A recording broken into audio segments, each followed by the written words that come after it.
anyway, my name's James, and I write the City Spies books, and my book came out this week. So this third City Spies book came out this week, and I'm supposed to do a 2-week tour all around the country, which sounds glamorous, but it's not. Book tours tend to be 4 a.m., go to the airport, fly from one city to another, visit some schools, fly to another city, and eat dinner at Chipotle in the Houston airport and thinking, wow, this is so glamorous. I don't know if the adult version, I'm going to talk about adult fiction, but know that I mean just for grown-ups. I don't mean like, I know, adult fiction. Adult fiction. No, it's not that. But COVID kind of messed that up, so we turned it into an all Florida thing. So I've been driving around the state all week, 20 schools, 2 libraries, another virtual thing, and I purposely wanted to end the week here in the new library. How great is that? Wrote Kristin, I didn't call her because it's harder to reject someone on the phone, and I didn't want to put her on a spot. And I said, Kristin, I would really love it if you would do this with me. And amazingly, she said yes. And one of the fun things about it is, before we were international bestseller, Kristin Harmel, USA Today bestseller, Kristin Harmel, we were on a panel at the Winter Park Library, and the panelists could have played basketball against the audience, and we would have outnumbered them. Yeah. There were 5 of us in the panel, and 2 people came to listen to us talk. And it's great, that's fine. We had fun, I met her, that's where we got to know each other. And it's amazing how a couple years, that was just it would be great if I said, and then George Bush was elected, and it's like, it wasn't that long ago. This was like, there were books checked out that day that have still not been returned. It was that recent. And so I asked her to be here, so thank you, Kristin, for being here. Oh my gosh, it was my pleasure. It is my pleasure and my honor. I was so excited that you asked me. And it's so exciting to look out and see all of you. I mean, I don't know about you, but I feel like I'm just getting back out and doing live events like this. COVID has kind of had us stuck inside for a long time. We did meet up at a Brio once, which was very nice, but we sat outside distant and we didn't talk to anybody. So this is odd. I mean, we barely talked to each other, We so didn't. yeah. It was mostly eating. She's tiny, but she eats this meat thing. I don't know what it. Oh my gosh! It came out of. Yeah, it wasn't a lot of food, but it was table. spread out so big. It was like we need 2 tables now because we didn't. That's how I do it. That's good. That's how I do it. Okay, well, James, I have a bunch of questions for you today. Oh, good. Okay. But first, I think everyone here has come to hear about the newest book in the City Spies series. Okay. Can you start off today by telling us a little bit about it? Sure. So, for those of you who came for the other author tonight and have no idea who I am, I will introduce you a little bit to the concept of City Spies. So the idea of the book is 5 kids from around the world who've all fallen through the cracks of their different cultures. They're on their own. They get discovered by a British secret agent when he's on missions, and he can't turn his back on them. So he adopts them.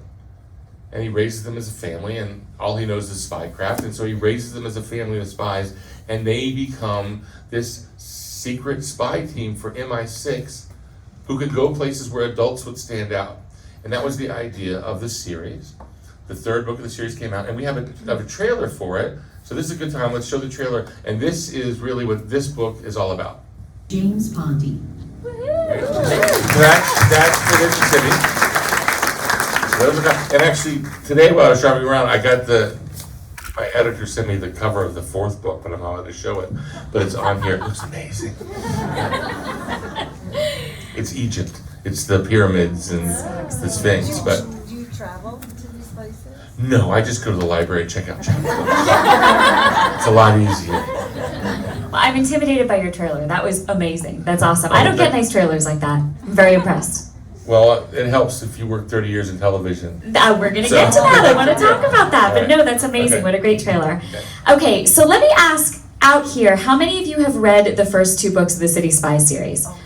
Look at all your fans. This is amazing. This is awesome. Can you tell us, James, can you tell us a little bit about how you came up with the idea for this series to begin with? Okay, I wrote, the first series I wrote was called Dead City. It was about zombies in New York. The next series was called Framed, and it was kind of like a 12-year-old version of Sherlock Holmes set in Washington, D.C. Two main characters, the Holmes and Watson characters. And I finished the 2nd book, which was Vanished, Vanish is the one that won the Edgar Award. You mentioned that earlier. Someone mentioned that. I have to mention it. You contractually obligated to mention it at least once. I would mention it if I had one. I was supposed to finish it on the Friday before spring break. My wife is a teacher at Winter Park High School, and our son was in college in England that year for a year abroad, and so for spring break we were flying to England to visit him. We were going to go to London and then to Paris. And my wife has been waiting to go to Europe for a long time. And she didn't really care about my book deadline at this point, right? That was on me, not on her. So in the morning of the last day, because we're flying on the Friday night, we're flying across all night. She gets up to go to her job, and she's like, "What are you doing up so early?" And I'm like, "I'm not up early, I'm up late. I haven't gone to sleep. I have to finish the book before I can go on the flight. I have to finish the book." And I still had 2 chapters to write. And so she goes off to school. I keep going. She comes back from school, and she sees me in my pajamas, and she's the empty suitcase. She's like, "Just so you know, in 2 hours, I'm going to the airport with or without you," right? So I finish off the last of it. I wrote the last chapter of Vanished in 12 minutes. Not one word of what I wrote made the final book. But I wrote it so I could send the email, and I rushed in, took a shower, threw clothes in, got my AC/DC adapter, and off, and we flew. And the next morning, we wake up in London, and we're at Buckingham Palace less than 24 hours after I finished the book. And writers can't stop writing. Yep. So I'm like, okay, I gotta write frame 3. Because frame 2 is now done, at least until I get feedback. And I'm looking at all these people at Buckingham Palace, and I think, they're gonna come to London. There we go. And added bonus, I can maybe deduct the trip as research, you know? And so we go around London, and we're seeing that, and I come up with this whole plot of, there's a Sherlock Society. They meet at 221B Baker Street every year for New Year's Eve, and someone disappears, and Florian and Margaret are on vacation, and they're there, and I had that all figured, and then we go to Paris.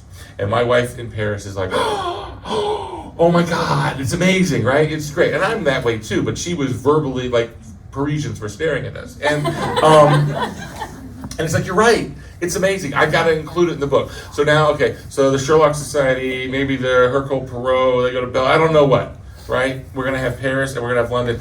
And then it struck me, this is the Brady Bunch goes to the Grand Canyon, right? I have spent 2 books establishing a book, and now I'm throwing that all out. Yeah. So this is a very long answer. No, I'm it's sorry. a great answer. It's interesting. I've never heard it before. So a week later, we're back, and we go to the Altamont Mall. She's going to go to Macy's. My least favorite thing to do is to stand outside the dressing room and hold my wife's purse, and have other men nod at me, sucker, right, you know? So we enter through a bookstore that is not the bookstore we're handling tonight, so we're not going to mention his name. But I said, I'm just going to stay here in the bookstore. And she goes, "What are you going to do? You looking for a book?" And I said, "No, I got to write a new book series to pay for the trip we just took," right? And I looked at the kids section, and I asked myself what was missing. And I thought, there's all these pictures of faces. Who was Albert Einstein? Who was, whatever. And I go, you know what? And I had this picture on my phone of my son and my wife in front of the Eiffel Tower, and it looked great. And I thought, that's the cover I want. What takes place where every book has a famous landmark. And literally when she came back, she said, "Did you come up with the idea?" And I said, "I think I did. It's about these kids who were spies." And then the trick of it for me was, I wanted it to be 5 people. I wanted 5 kids. I wanted it to really be we're going to become a family. But I was worried that it would be hard to keep track of 5 characters. And frustrating. And so I thought, if I name the characters after the cities they're from, if those become the code names, then that's a little trigger. Every time you see Paris, he's the one from France. You see Rio, he's the one from Brazil. So that's where the idea came from. Oh, that's amazing. And my accountant let me deduct it off my taxes. So it didn't matter if it sold or not at that point. That is amazing. Oh my gosh, I never knew how the series got started before. That's awesome. I love that story. Talk about this book specifically a little bit, because I know, you said before in answer to her question that you didn't go to all these places. Okay. So can you talk about your research and how you bring these places alive on the page? So the first 8 books all took place in places that I've been. So this is the first time I wrote a book that took place someplace I don't have the money to fly to Beijing and Moscow, but I can blame it on COVID also. COVID, yeah. You know, we couldn't. And so research became tricky. Now, luckily, I used to work for NBC Sports. Yeah. So I called everyone I knew who worked the Olympics in Beijing. Because here's the thing you probably don't know. Oftentimes the cover's done way before the book's done. I was like halfway through this book and they put the Olympic Stadium on the front. Because it was neat looking architecture, so I thought, I better add that to the story, because I wasn't planning on going there originally. I had to do that with the red coat. They gave her a red coat before the book was done. So And you I was have like, to- she's not wearing a red Yeah, so coat, now you she's have to hiding do in a it, yeah. forest. Yeah, exactly. Yeah, you know. I once wrote a book where the one thing I described is she hates the color purple. It was like an ongoing joke. And I swear the book was purple on purple on purple. It was like 5 different shades of it. It's like, okay, I'll change it. So I called people who'd worked the Olympics because they worked in that stadium, and I thought, you can tell me how everything's connected. My brother was at the embassy in Moscow, who's a diplomat. He had been there a long time ago, but he put me in touch with people who lived there recently. That helps. But research comes in all different forms. So I had, they're kid spies, but I still try to make it realistic, even though they're kid spies, and that doesn't sound realistic. And a librarian wrote me an email, and she said, I'm a school librarian in Virginia, and I love your books, and my students love your books, which is very lovely and nice. And then she threw this line at the bottom. She said, oh, my husband used to run the CIA, so if you want any help, let me know. And I'm like, and I wrote back, I go, what do you mean by my husband used to run the CIA? She goes, he was the deputy director for like 10, 12 years. Twice he was the acting director. He was one of the leading spy people in the country for decades. So I wrote to him and I said, my wife's a teacher and volunteers me too. So in our code of brotherhood, you can reject this and I will never tell your wife that you didn't respond to me because she has volunteered you to work on a book for 12-year-olds. And he said, sure. And so we got on the phone and he planned the whole spy mission with me. The new book takes place in Egypt, and now I'm getting bold. So I just looked up most prominent Egyptologist in America. She's got kids. All right, that's good. And she gave me, and I get to ask her stuff like, okay, what's it smell like in King Tut's tomb? What does it smell, like that, the stuff you want to describe in the book. So you can research all kinds of ways. Online, there's great stuff. What about you? Because I keep talking. No. How do you research your book? This is your book launch. Of course, we're supposed to be talking about you. Second row there is like, again with the kids' spies. I want the World War II fiction. I want to know what her face looks like. She's just about to turn around. I know. It's so Can't they do the over-the-shoulder cover? Wouldn't that be nice? Look, see, they're not even my fans. They're Yeah. We are. No, they are. Okay. Just teasing. But you do. I love okay, it. I love it. so okay, we'll do this. So, Book of Lost Names starts at the Winter Park Public Library, does, right? yeah, I mean, yeah. that talk about playing to the home crowd. I'm going to ask a question, then we'll get back to talking about me because I can't go too long. We'll do that. The Forest of Vanishing Star, that takes place in Poland, is that right? It does, yeah. Have you been to Poland? I have not. I entirely planned to go to Poland, but I sold this book in February of 2020, and we all know what happened just a few short weeks later. So you caused it. You caused all of this. It's all my fault. Yeah, sorry everybody. No, so for me, I think very similar to what you're saying, I really relied on being able to talk to people about it, people who were these expert sources. And for me, the substitute for not being able to go to this forest, which is now in Belarus, where the book takes place, is that I found a man who he's a Belarusian forest guide. He's written a book about the forest, the flora, the fauna. Is that in the phone book, like Belarus Yeah, I Forest just Guides? looked Is it that right a up writer's in handbook? the Belarus Yeah. white pages, yep, yellow pages. Yeah, so he had written this book, and I read the book, and I thought, that's almost everything I need. But I needed the same thing you mentioned. What does it smell like in this part of the forest? And, those kind of details that you're not going to put in a nonfiction book like that. And I reached out to him, and at the time that I needed him, all of his tourism activities had completely, ground to a halt because of COVID. And he said, I'd be happy to work with you. And so I paid him by the hour to answer I sent him dozens of questions a day. Things about does this mushroom grow this time of April in this part of the forest? Or, any conceivable thing you could think of. And he brought the forest alive for me, which I hope allowed me to do that on the page too. So the big difference there is she paid. Well, I didn't pay the CIA guy, and everyone else I just say, hey, I'll name a character the next book after your kid. Well, that is like the boom. I will say that I had never done that before. It was because I was asking so No, much of that's him. it. He was, and the cost of having gone to Belarus would have been so much Yes. more than, No, you know. absolutely. And and particularly because his business had completely dried up at that time, I felt like, okay, well, you know, You he's ain't doing me doing some nothing. good, I'm doing him some good, you know, it's a good partnership.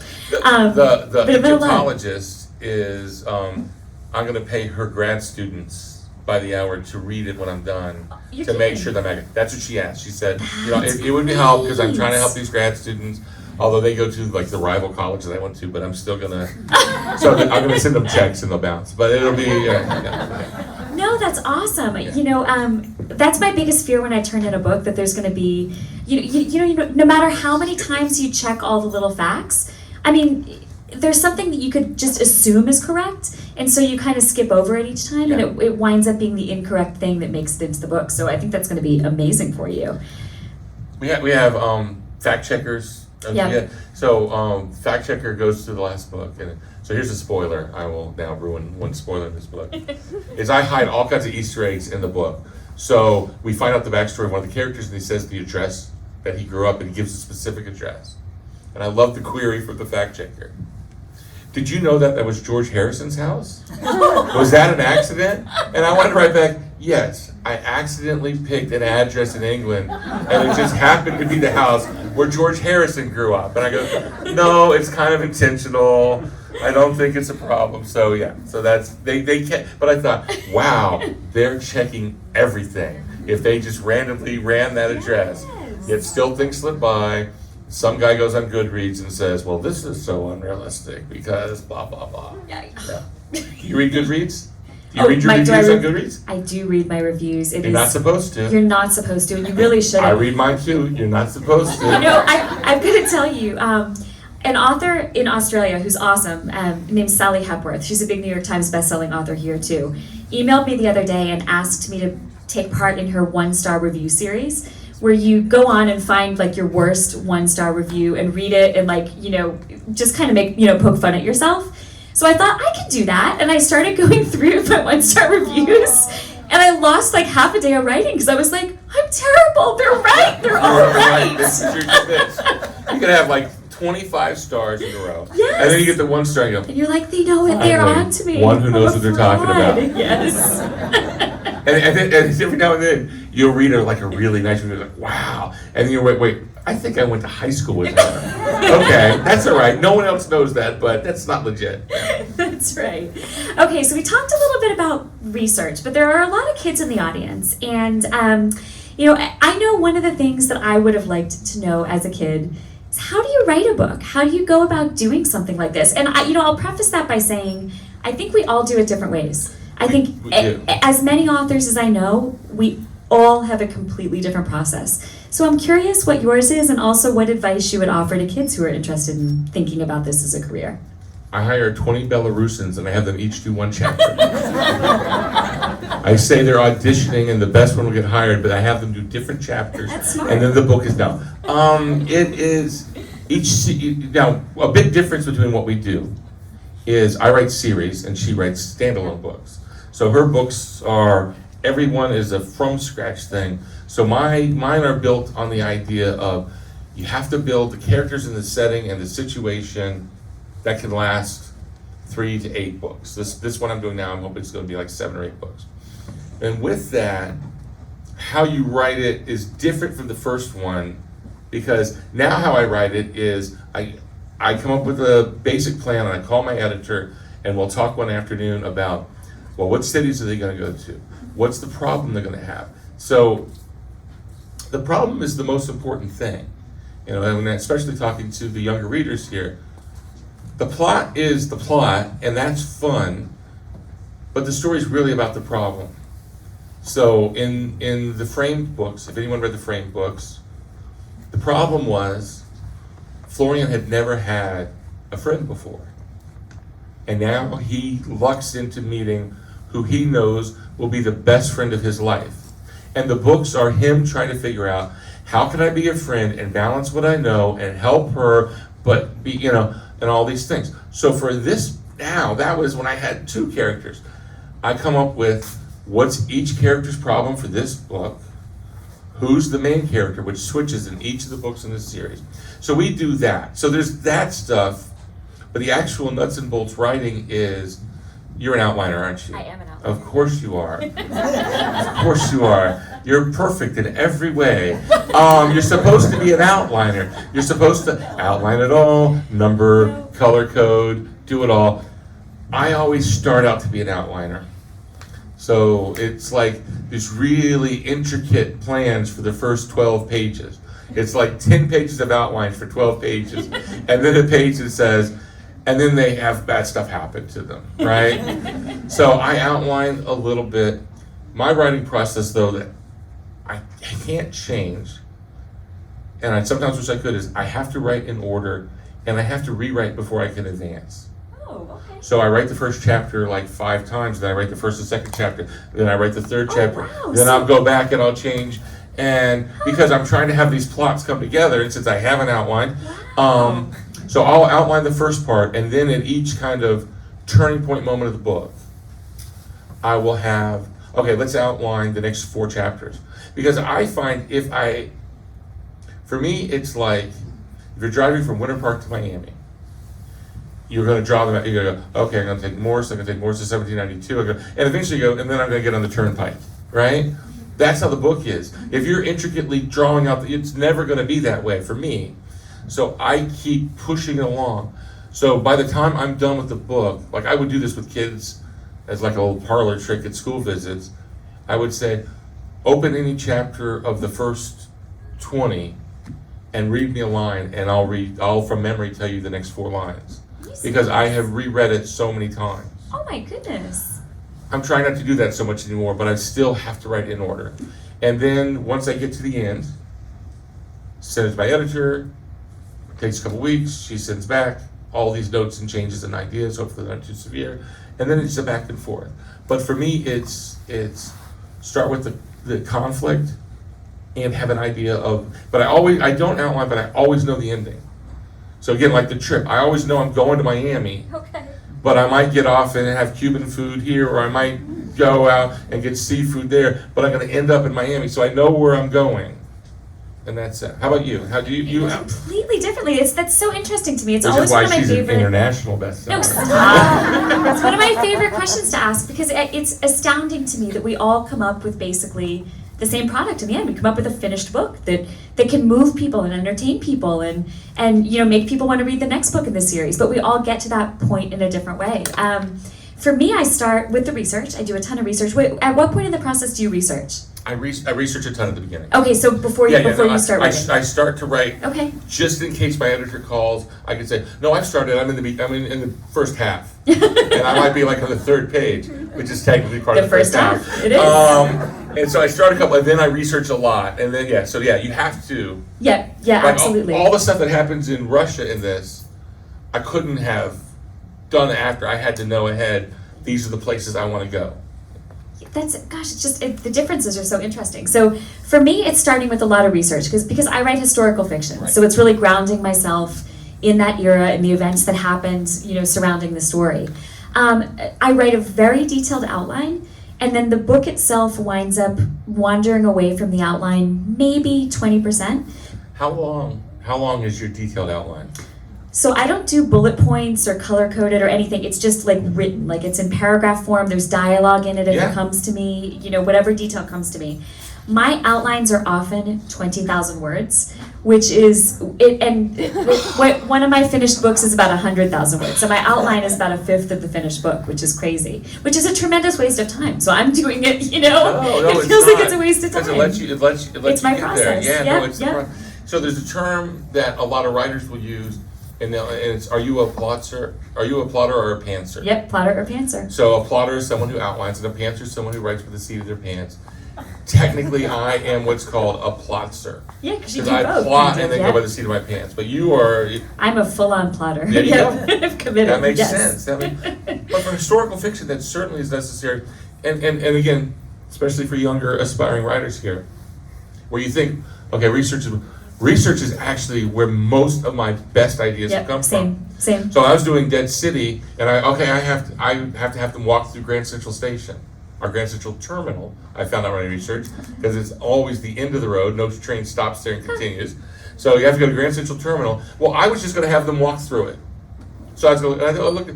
Well, then I found out there is a secret room in Grand Central, and it is still a secret room. It is the room where the trains change from diesel to electricity, because they can't have diesel trains go underneath Manhattan. So at a certain point, they have to switch to electricity, which is generated from a spot in there, and it's secret because they figured out during World War II, the Nazis figured out if they could get a single bag of sand into this room and pour it into the machine, train travel in the eastern United States would be stopped for months, maybe a year.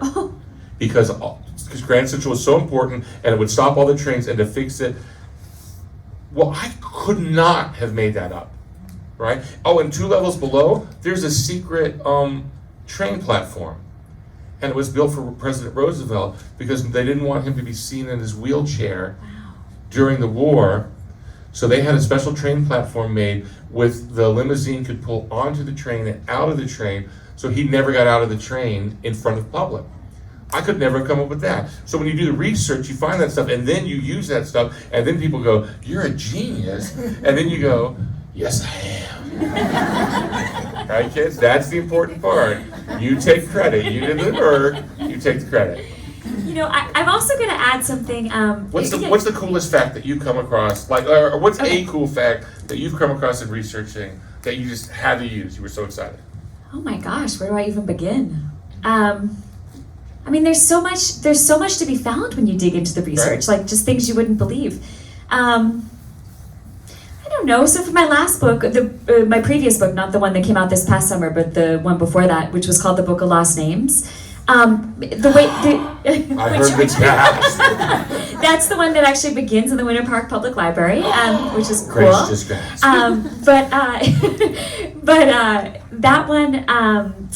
What was I going to say? That one is about document forgers. So there were so many fascinating things I came across about methods of document forgery, but also erasing ink from documents, which is something they had to do during World War II to change and forge people's documents. But one of the ways to erase ink was to use lactic acid, which they discovered because one of the main forgers in Paris who joined this forgery operation used to work for a dairy farm, and the way they could tell whether farmers were diluting their cream was to dissolve Waterman's blue ink in it. And that's what they needed to erase from the document. So that was just kind of a cool thing. I mean, it's just these little details that kind of bring a story to life. You can't make it up. That. You can't make that up, right? No, you can't. You know, I was also going to add, I like to say this when I'm talking to groups that have students. Right. I wrote my first book when I was 23, and I had never taken a class about how to write a book. 2 years ago. Let's try 20 years ago. But I had never taken a class about how to do it. I went to journalism school. I went to the University of Florida, go Gators. So I learned all about journalism. I read all the time, but I think that the two most important things to me in my development as a novelist were reading all the time, which I think is so important, which all of you here tonight obviously have a huge head start on that. And the other thing was, when I knew I wanted to write a novel, I sat down and began outlining the novels that were like the novel I wanted to write, and that gave me an idea of structure. So I taught myself to do it, and I taught myself to do it at 23, but I could have done it younger if I had realized that was how to do it. So if this is something you guys want to do someday, that is worth looking at. Picking apart books you like and thinking about how they're built, how they're put together, and how you can put together something similarly. That's brilliant. I've never heard that idea. That's great. Yeah, thanks. So okay, I have another question for you. I had no training in writing books, and I just thought I'll just make it up as I go. Well, then, I wasn't going to do the hard thing. work that she's talking about. Well, no, but I think a lot of people think you have to go, to college, and I mean, you do have to go to college, kids, go to college. I just mean that you can't do it before, you can't do it before you go to college, or you need some kind of special training in this. Most of us working today not most of us, a lot of us working today came from other fields and just were people who love to read and have found a way to begin creating books on our own. I went to college for, and my career started writing television. So I knew how to write, but a different kind of thing. Yeah. But there is so the kids here especially, who's read a book by Gordon Corman? He's read a book by Gordon Corman. So Gordon Corman grew up, he's a friend of mine, and so I'm going to tell his story. Gordon grew up, Gordon, by the way, had his 99th book come out the other day. His 100th book comes out this summer. What a slacker. What a slacker. Well, how was he able to write that many? He was in charge in middle school of boxing up the books for the Scholastic Book Fair. Wow. And so when he did that, he put the book he wrote in the box and mailed it back to Scholastic. And they published it when he was in the 9th grade. Oh my gosh. By the time he went to NYU, he had already had 4 books published. Stop, that's amazing. And he majored in film. I love it. It's like, and then he's like, that's too hard. I'll go back to the books thing is easy. And so now this is the thing about right. So Gordon Corman is as successful as you can be, #1 bestseller, 99 books. He's only ever had insurance from his wife, who's a school teacher, because there's no insurance in our job. We work for ourselves, and we just gotta wing it. But you can start young. Is the point? You can start really young. You absolutely can. I mean, if you read books, you already have what it takes to be a storyteller, I think. I think it all begins with a love of books. Can you talk a little bit about, and specifically about your latest book, which obviously would be talking about the whole series. How do you create these characters? Because, it's a question I get asked too. How do you put yourself in the shoes of a situation you've never been in? How do you write realistically from a viewpoint that isn't your viewpoint? Can you talk a little bit about creating these characters and how you make them so realistic? The trick is separating plot and character. So I have never been a spy. I would be terrible at it. I don't blend in. I trip a lot. I mean, I do. There's a lot of reasons why. But I have felt awkward in middle school. I did feel like I didn't. And so really what you're writing about is you're writing about those things. This is the great trick of it, which is I see middle grade fiction as a map of how to survive middle school, right? This is how to work through. And if I was going to write you a book about, now you got to be nice to people and you got to be proud of who you are and you have to accept others, you wouldn't want to read that. I wouldn't want to write that. But if I write a book about spies going around the world, and then that's really what it's about, it just kind of, so you keep it true to that. I think it's important. A lot of kids will ask me, adults even, so do you base the characters on people? And no, you don't pluck out Andrea here. You know what, I'm gonna have a character, but I'm gonna so it's not her, I'm gonna name him Andrew. Right now, I've done hard work. I've taken off the last letter and changed it. Because then, every time I wrote something about that character, I wouldn't be channeling, I'd be thinking, I can't have anything bad happen to her. I can't do that. She would never do that. They have to be fictional. So all the characters. Now what's great is, in all the books, the coolest character, my wife Denise thinks is based on her. And it is true. It is true. So that's the one exception. She goes, I'm totally Margaret, if you want to frame. I'm totally Margaret. I'm like, okay, I can see that. But really, all the characters have parts of a bunch of people, and you give them real situations. Because, I've said this before, it's my mantra with books, is people will say you get lost in a book, and I think that's the opposite. I think you get found in a book. I think you read a book, and you think all this stuff, and you go, wait a second, I thought that. I didn't know anyone else felt that way.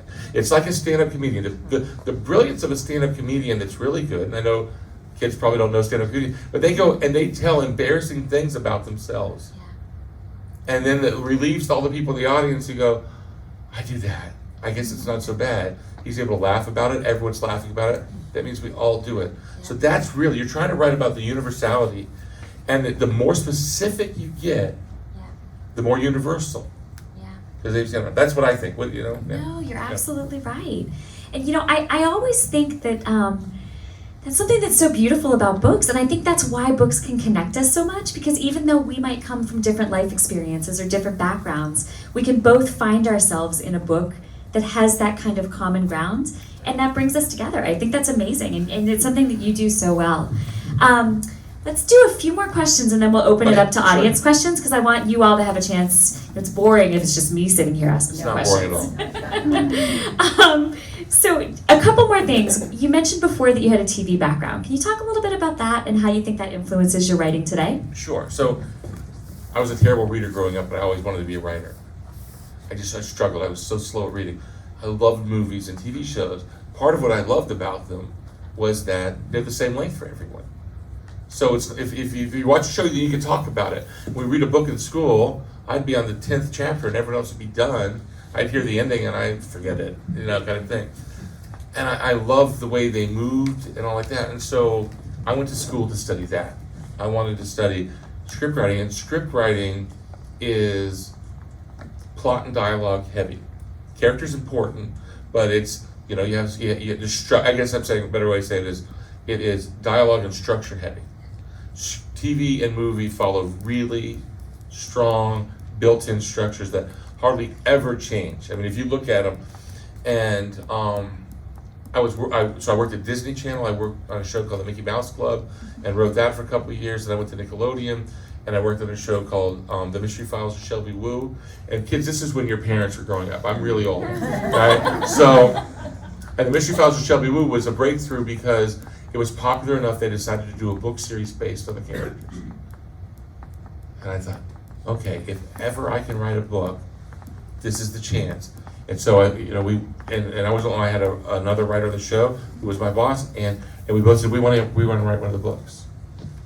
And they said, you can't write books. You're television writers. You're not real writers. We're like, okay. First of all, a 125-page book based on a Nickelodeon series isn't a real book. So let's get that out of the way. And we could do it. And so they said, okay, write this. This actually turned out to be maybe the key professional moment of my life, because they said, write 5 chapters, and submit it, and Simon & Schuster has said they'll let you know if you're good enough to write.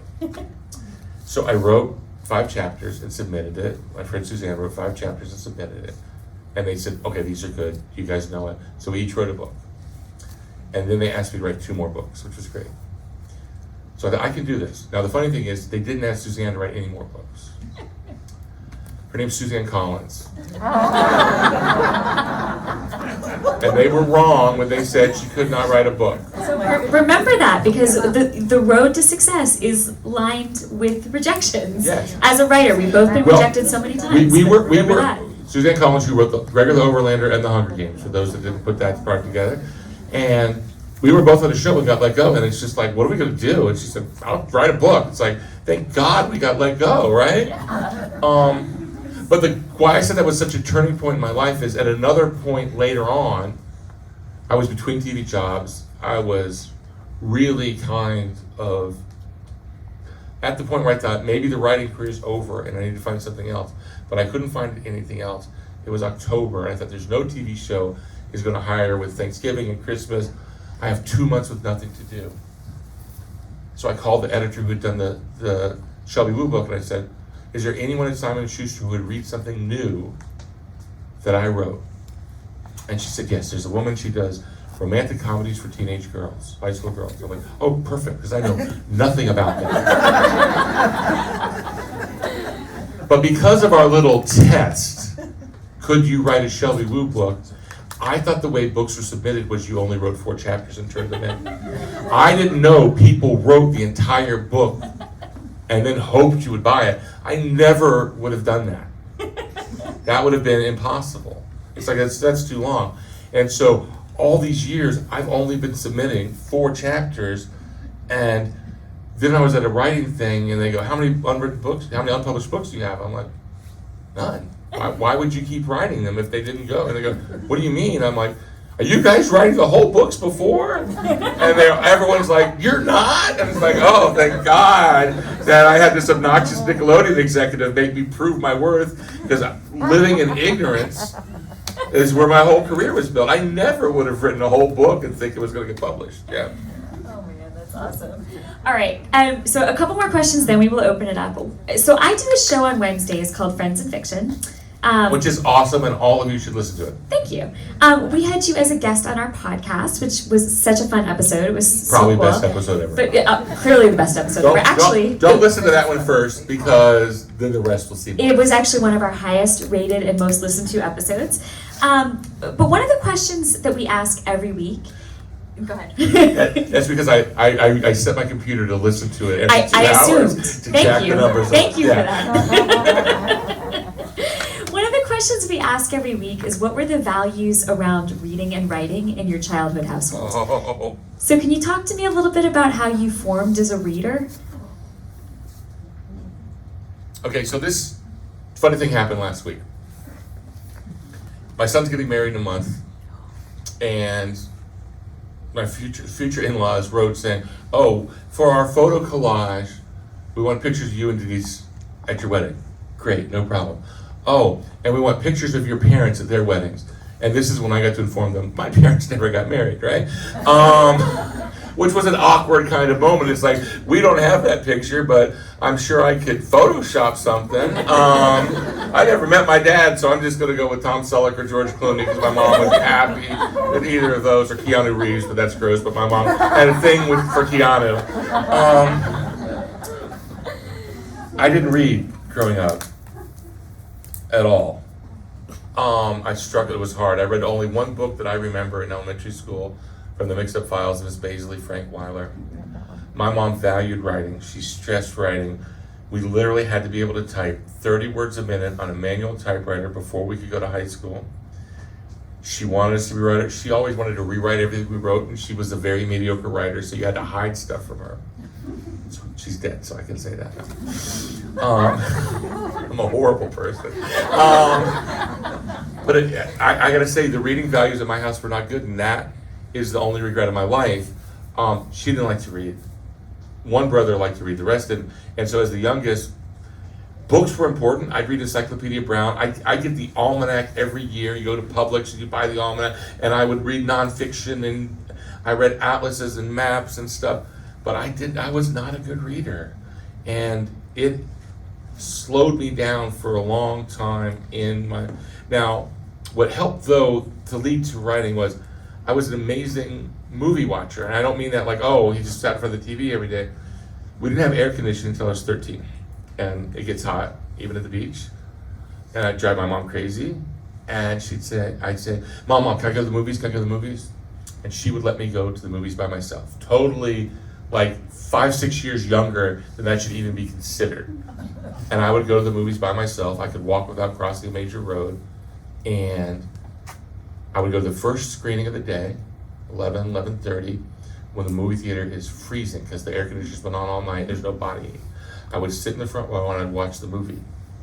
And if I thought the movie was good, I would sit and I would watch it again. And because I knew how it turned out, I would start to figure out how they made the movie, why the plot worked the way it worked, why this information. I would go, oh, they're saying he's left-handed because later on we need to know he's left-handed. So I was not a good reader. But when I got to middle school and we made movies in class and everyone else was talking about For the Love of Benji, which is fine, I was talking about, well, in All the President's Men, there's this great scene where, because that was one. I watched All the President's Men back to back. I made my family sit through it back to back. I was 10 years old. And this is fascinating. We're staying. And they're like, what do you mean? I go, we're watching this again. And my mom saw my face. She goes, okay. But what was great about it was I had just lived through years of Watergate. As a kid, you're hearing on the news, and it makes no sense. And it made sense. Yeah. And I thought, okay. So, but what about you? You had like every Little House on the Prairie Nancy Drew book. Am I right? Not Little House on the Prairie, but Nancy Drew, yes. Horse books? Were there horse books? There were some horse books.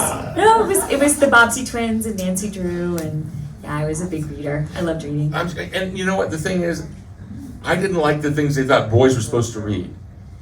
I think I would have liked some of those. I would have liked it, but the teacher would give, okay, here's a book for you. It's this horse book. I go, oh, that looks interesting. I go, here, James, dinosaurs. I'm like, yeah, and you wanted something with plot. With, yeah, and reason and purpose, and yeah, absolutely. And I think we live in a golden age now of books for kids that are not that way. Yeah. And I'm so happy to be in that business. You're absolutely right. I'm so happy I asked you that question. I always love, it's just interesting how we all come to story and how we all come to being able to create that, And as the baby and the youngest, and we're all cramped around the kitchen table, which, by the way, is still my kitchen table 50 years later.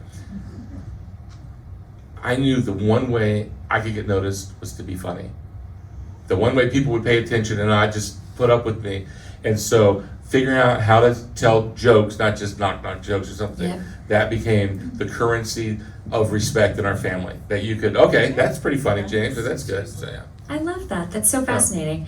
Okay, we're going to open it up to questions in just a minute, but I wanted to ask you, you did mention Easter eggs in your books, right? Hidden things.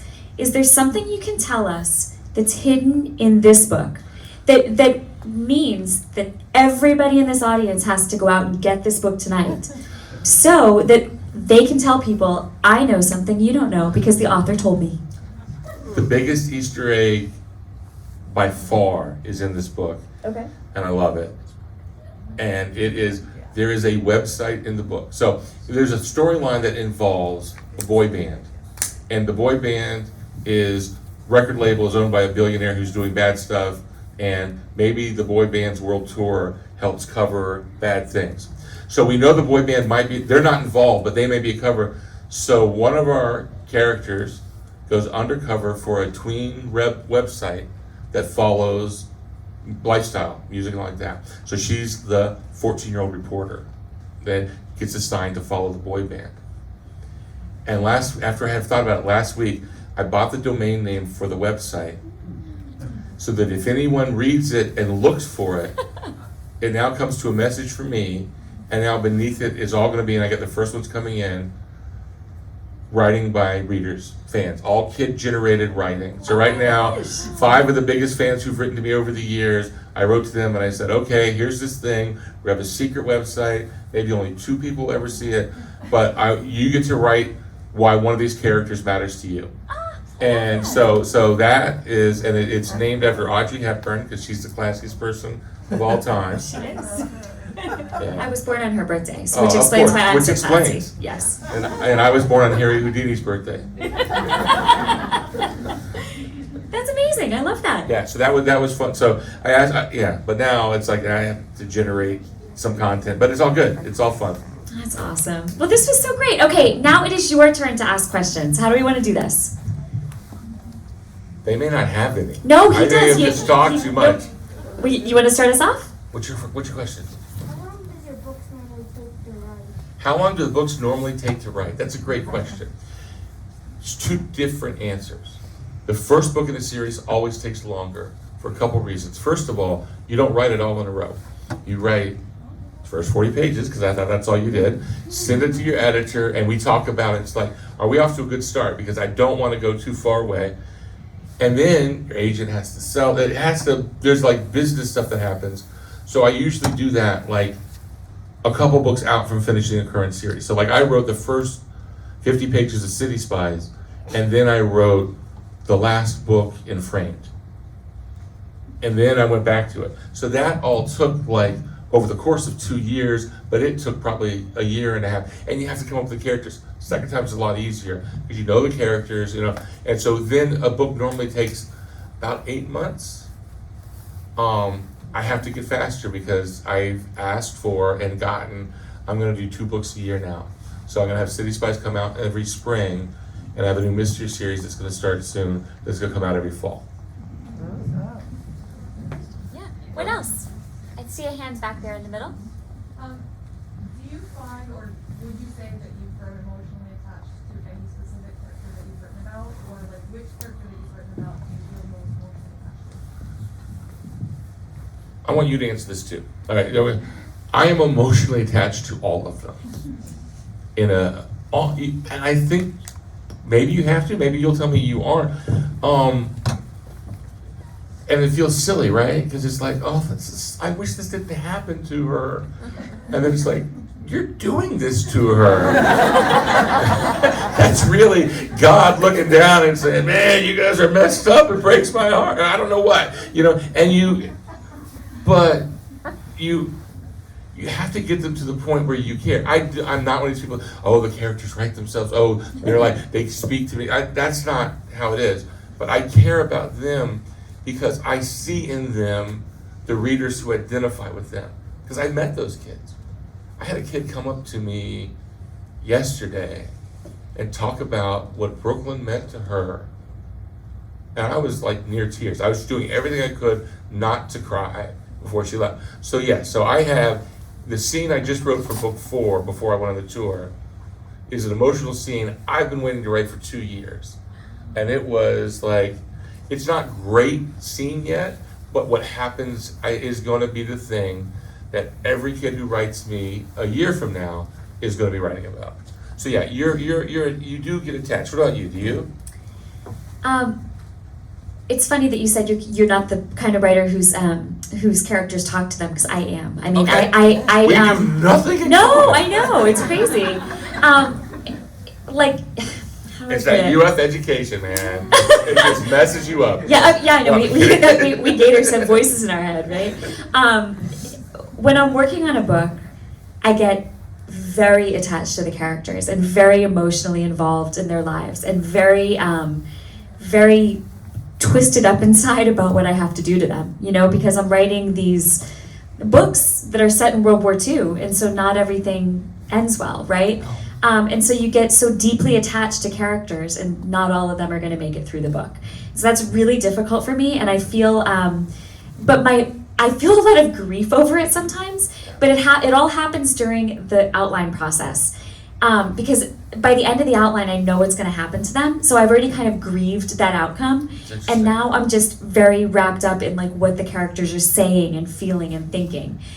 But as soon as the book is through editing, I have detached from those characters. It's so weird. Like, they really don't stay with me after that, because I have to. I'm already mentally on to the next book and That's getting great. attached to those characters. I would say the one character that has stuck with me, though, is my book from 10 years ago, The Sweetness of Forgetting, which was my first World War II book. There's a grandmother in that book who was not based on my grandmother, but she has Alzheimer's in the book. And I was writing it as I was losing my own grandmother to that. And so the relationship between the grandmother and granddaughter reminds me a lot of the relationship I had with my grandmother. And I think because of that personal connection, that's probably the one character that's really stuck with me. I also want to get this. I think that, so I grew up outside of Jacksonville. I went to school in California. So everyone had Valley Girl accents. That was a long commute. It was a long commute. And so, your voice, your accent changes and you're there. And so then I had more to, and then when you would talk about home, I realized that I would start talking with a Southern accent a little bit. Like, there's a part of you that triggers the connection of home. When I write about 13-year-olds, there's a part of me that goes back to that anxiety of being a 13-year-old. And, I've done all these school visits and I've talked to all these kids about, I never knew my father, and I had a great childhood, and I'm not upset about that. But I have written 9 books, and all of them feature characters who are missing a parent and who are like grappling with that. And I got to the point where I tell my wife, I'm not going to do that in this book. And then on page 200, I look back and I go, I did it again. And I think it's because that was the question. And what we do is we write about the questions and try to find the answer. You saying 100%. I don't even know I'm working through issues until I find myself writing about them. And sometimes it's not until I get to the end of the first draft and I go back and, when I'm starting to think, well, what's this You book's... do multiple drafts? That probably would be good. I should do that. Well, but it sounds like you do that, but you do it along the Yeah, way, no, I do right? that. Like, I so do that. so I do it. My first drafts are really sloppy, and things change during the first draft, and then I have to go back and fix them all at the end. But when I'm going back to read it, and I'm thinking to myself, what is this book about, so that I can kind of tighten it up and bring it together and make sure all the threads connect. The answer to what is this book about always has something to do with something that I'm wrestling with that I didn't realize I was wrestling with. Totally. Yeah. Totally see that. Yeah. All right. We're back. We'll move it around a little. Why don't we start at the end? How do you decide your character personality traits? Character personality traits, which were all on these dossiers up here. So I said I wanted to do characters from different cities, and that the names became their name.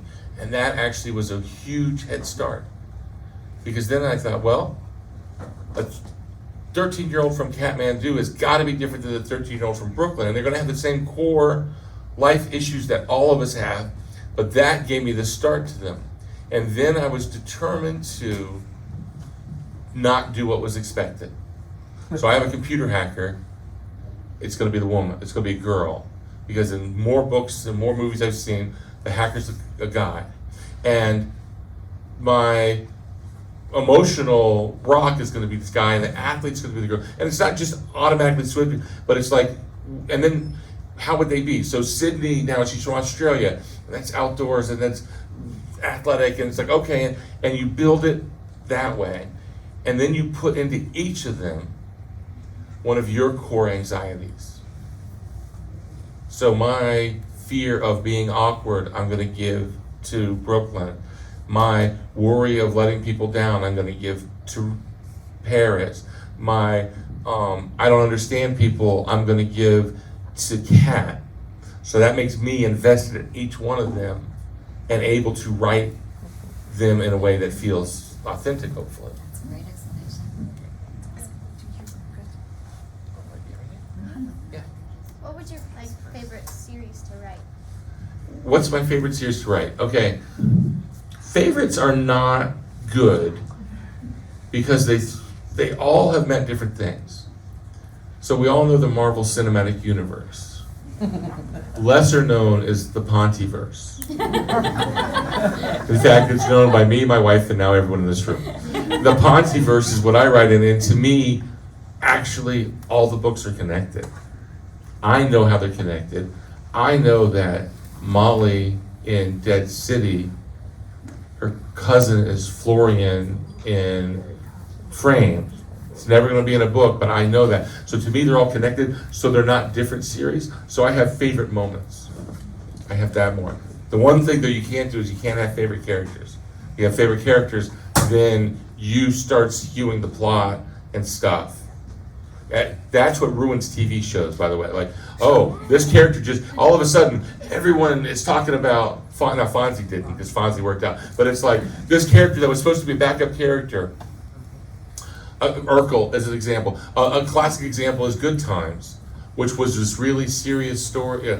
God, I'm talking 1970s Norman Lear television. But because there was a catchphrase, Dynamite, people wanted to hear that every free. And actually, the lead of the show quit. He's like, I didn't sign in for this show. If you have favorites that you then force to have things happen, you unskew the universe, and it's not good. That's a good point. Yeah. Someone at the Yeah, top. yeah. Good one up there. Up at the very top against the wall. Have I ever written a graphic novel? No. I would like to. I keep waiting to get asked. It's very much like high school dating for me at the moment. I'm not opposed to the idea of going to prom. To be honest, I don't see that happening other than every now and then I say to my editor, Dead City would be a really good graphic novel. But I don't think I am so committed to the layout of the next 4 or 5 books I'm going to write. I don't think, but graphic novels I think are amazing and great. They would have been what would have worked for me, because graphic novels are almost identical to movie storyboards. And the movie thing, cinematic line, you have picture and dialogue together, and I would have loved that, yeah, for sure. In the back there. Yep, you.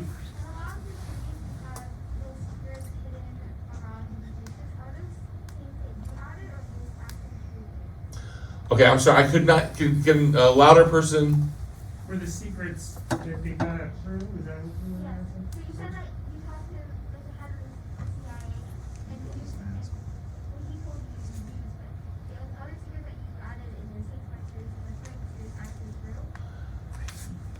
They are more true.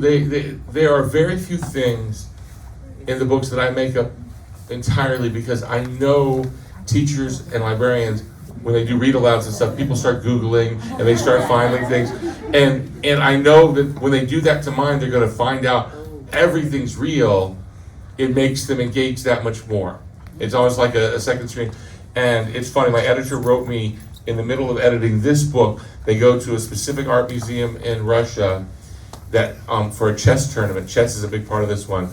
And that art museum actually hosted the World International Chess Championship at one point.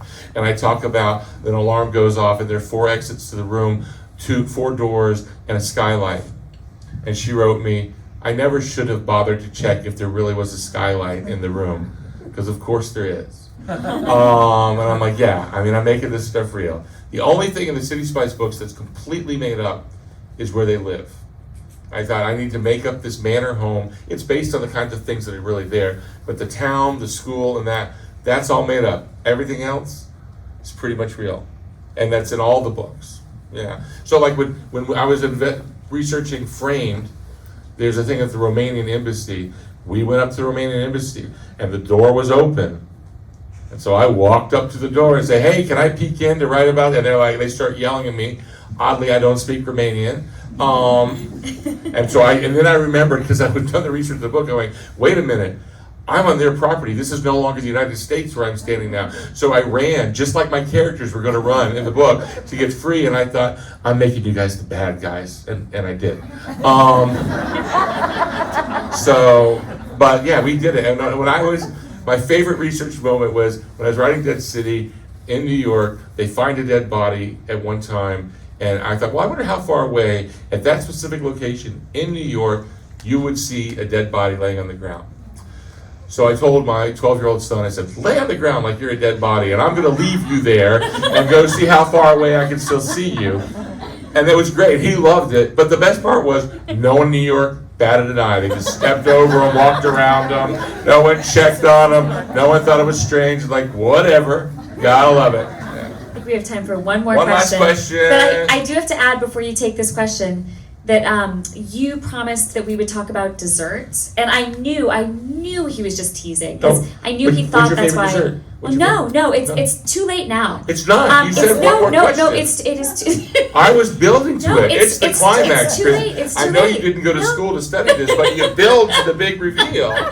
But I did want to say that just because I knew I would be sad if there was no dessert, I brought dessert. So anybody who comes up to talk to James, there's Or who comes up to talk to Kristin. candy and cookies and little cakes and all sorts of treats. But so there's seriously, dessert. What's your favorite ice cream? Mint chocolate chip. Or butter pecan, equally. Okay. Ice Yours? cream? Okay. My favorite ice cream is Rocky Road. And there's a reason. Okay. Rocky Road has a story. And I'm a sucker for stories. Rocky Road was invented during the Depression to represent the rocky road that we had to go through, and incorporated within it all these various ingredients because they didn't have enough. So that's where Rocky Road comes from. 2 different ice cream stores in Oakland claim to have invented it. I did a documentary about it for the History Channel. So so Rocky Road. Also, favorite color? What's your favorite color? Purple. Good color. Mine's gray, which people think is an odd choice. But again, gray's got the story.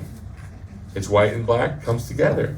So I like that, yeah. So it's always, gray Rocky Road, double whammy good. I Yeah, love it.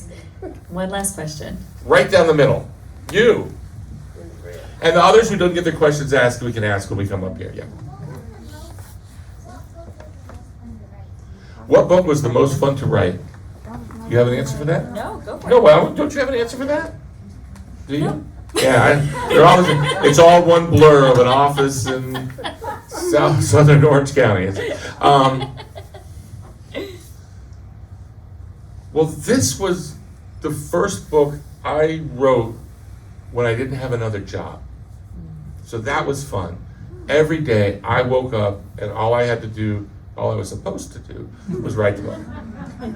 My wife would attest, sometimes she'd come home, what'd you write today? I'm like, I did a lot of plotting, but I think now she's known that I don't do plotting, so I'm in trouble with that. I think City Spies was probably the most fun, and it's because it was the book I most would have wanted to read when I was 12.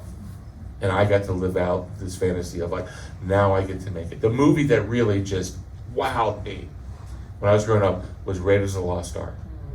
And here's this movie, and it's got adventure, and it's got humor, and it's got Nazis, so you probably liked it, right? And it had World War II stuff, and I did. all like that. And it's such a great movie. I love that. It's got history, it's got all these things. And I thought, I'm getting to write something with that, and they're climbing buildings and going different. So that was a lot of fun. That's a great question. So thank you guys so much. So Grace, how are we going to do this from here? Let's give our authors one more round of applause.